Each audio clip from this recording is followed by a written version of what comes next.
Հրապարակված համաշխարհային վիճակագրության տվյալների համաձայն տարեկան տրանսպորտային պատահարների զոհ է դառնում 1.2 միլիոն մարդ, իսկ վրա երթերի թիվը հասնում է 50 միլիոնի։ Այս մասին ազգային ժողովում հրավիրված ճանապարհատրանսպորտային երթևեկության հիմնախնդիրներին նվիրված խորհրդարանական լսումների ժամանակ ասաց ազգային ժողովի պաշտպանության եւ անվտանգության հարցերով մշտական հանձնաժողովի նախագահ Անդրանիկ Քոչարյանը, ավելացնելով, որ Հայաստանում տարեկան կտրվածքով յուրաքանչյուր օր ճանապարհատրանսպորտային պատահարների զոհ է դառնում միջինը 1 մարդ վիրավորվում 16-ը։ Չնայած ենթակառուցվածքների եւ երթևեկության կառավարման բարելավման ուղղված միջոցառումներին, արդյունքները, ինչպես տեսնում ենք, բավարար չեն եւ մեզ դեռևս չի հաջողվել առավելագույնս չեզոքացնել բացասական հետևանքները։ Պատահարներին նպաստող գործոնները տարաբնույթ են, ներառյալ ոլորտի կառավարման եւ ենթակառուցվածքային խնդիրները, տրանսպորտային միջոցների թվի աննախադեպ աճը, երթևեկության մասնակիցների ոչ բանիմաց լինելն ու երթևեկության կանոնները չպահպանելը,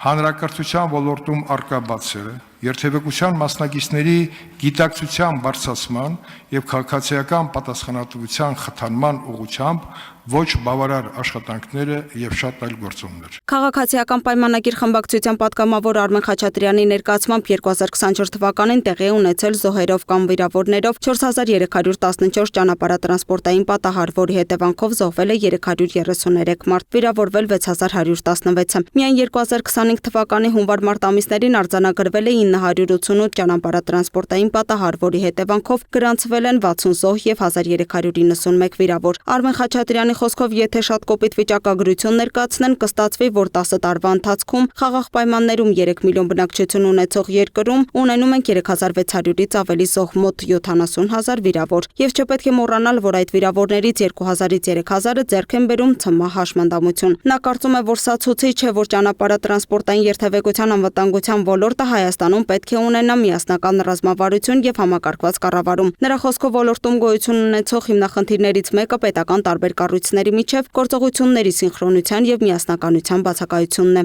Օրինակ, տարածքային կառավարման եւ ենթակառուցվածքների նախարարությունը առանձին է իրականացնում քաղաքականություն, մշակում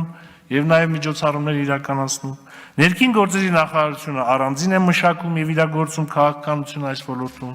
Տեղական ինքնակառավարման մարմինները նույնպես մշակում եւ իրագործում են առանձին քաղաքականություն եւ կարելի է արդարացիորեն ենթադրել, որ ճանապարհային երթևեկության անվտանգության ապահովման ոլորտը կարիք ունի միասնական կառավարման։ Ըստ պատգամավորի բարեկային ոստիկանության ստեղծումը ճանապարհային երթևեկության անվտանգության ոլորտում կարևոր ինստիտուցիոնալ փոփոխություն էր, որն էական ազդեցություն ունեցավ ոչ միայն երթևեկության վերահսկման, այլև հանցագործությունների կանխարգելման ու բացահայտման վրա։ Նրա խոսքով բարեկային ծառայության ներդրմամբ նոր մոտեցում ձևավորվեց ոչ միայն ճանապարհային իրավախախտումների արձանագրման, այլև հանցավորության դեմ պայքարի հարցում։ Միայն 2024 թվականին բարեկային ոստիկանության կողմից հայտնաբերվել է ավելի քան 4000 հանցագործության դեպք։ Սա միայն հանցագործությունների մասին, ես չեմ նշում իրավախախտումները ճանապարհային երթևեկության կանոնների, որոնք մի քանի 100,000-ի են հասնում։ 4000 հանցագործության դեպքից 1811-ը եղել է թմրամիջոցների բացահայտում։ 1811 թիվը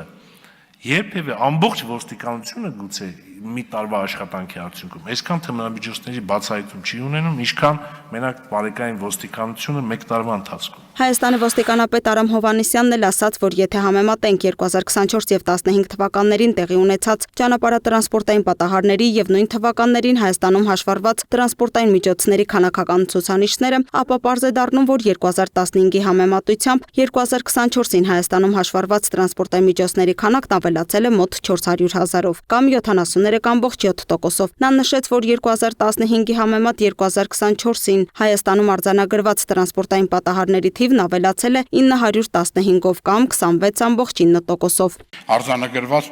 ճանապարհատրանսպորտային պատահարների հիմնական պատճառները եղել են վարորդների կողմից ճանապարհային երթևեկության կանոնների խախտումները 2894 ճանապարհատրանսպորտային պատահար, ընդհանուր 67%, 249 զոհ, 4371 վիրավոր, որոնց շարքում առավել մեծ թվով խախտումներ են արագության սահմանված ռեժիմի խախտումը, վազանցի կանոնների խախտումը, հանդիպակաց երթևեկության գոտի դուրս գալը, երթևեկության գոտիների վերադասավորման կանոնների խախտումը, խաչմերուկների անցման կանոնների խախտումը, տրանսպորտային միջոցների միջև անվտանգ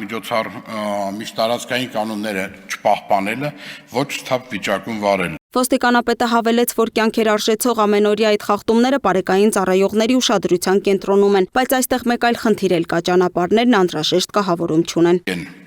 Ոչ սթափ վիճակում վարելը 2023 թվականին 15179 դեպք, 2024 թվականին 20218, 5039-ով ավելի արձանագրում։ Հանդիպակաց գոտի դուրս գալը 2023 թվականին 2247,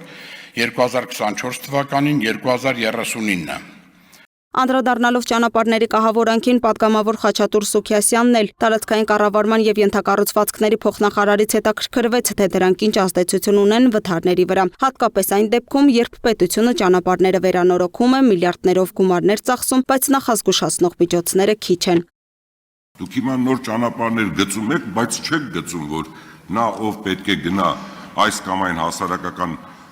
բենզալեցակայան կլինի, չգիտեմ, խանութ կլինի, ինչ կլինի, երբ որ նա պետք է գնա աճ, միանգամից այս ճանապարհի վրա է միանգամից աճ է գնում։ Դուք պետք է մի քանի 100 մետր հնարավորություն տաք, որ նա ընդհանուր մայրուղու չշեղվի։ Այդ շեղումները ես չեմ տեսնում։ Մեծ դիագնոստիկան, որը ճանապարհային ցանցի համար, որ պատրաստում ենք անել, այդ ճանապարհային անվտանգության ազդեցության գնահատումը, դա միջազգային մեծ հեղինակային ծրագիր է, այս տարի արդեն սկսել ենք կատարել, որոնք որ հենց այդ գոյություն ունեցող ռիսկերը պետք է բացահայտեն։ Լուսինե Գրիգորյան, Տիգրան Ղազարյան, Free News, Ազատ լուրեր։